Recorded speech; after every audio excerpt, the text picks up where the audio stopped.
So before we even get there to the drum kit, I'm gonna share a little bit about the concept of rudiments, right?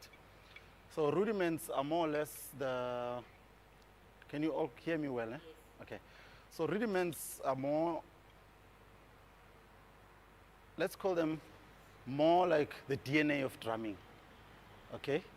So it doesn't matter what style of drumming you're playing. You could be playing jazz, you could be playing hip hop or whatever genre it is. You need to know your rudiments. Your rudiments are basically, learning rudiments is like learning your ABCs, you know? The genres and the style of playing are more, it's more like you're creating your slang now when you're talking and all of that. But before we get into learning any language, you have to learn your ABCs, you know? So that for you to be able to make up the words to be able to communicate better in whatever language. So rudiments are more or less your ABCs. That's where you start. You can't get better on the drum kit unless you know your core rudiments. That's where everything starts.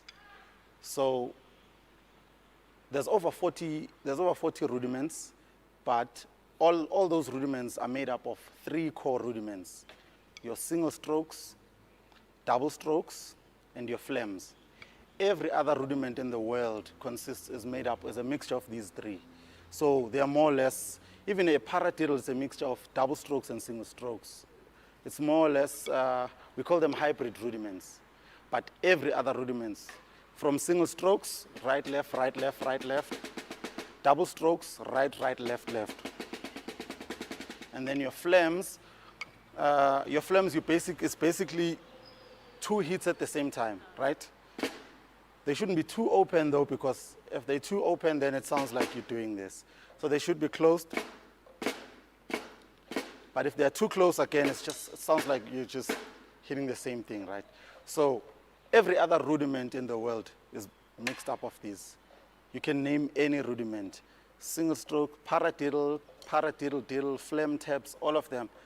So that's where we'll start. Single strokes, double strokes, flames.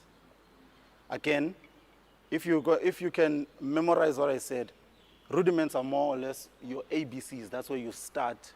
In order for you to be able to communicate, whether you're learning a new language, you have to learn how the phrasing is on that new language, how they articulate the letters or the phrasing, you know? So for you to get there, learn your ABCs: right, left, right, left, right, left.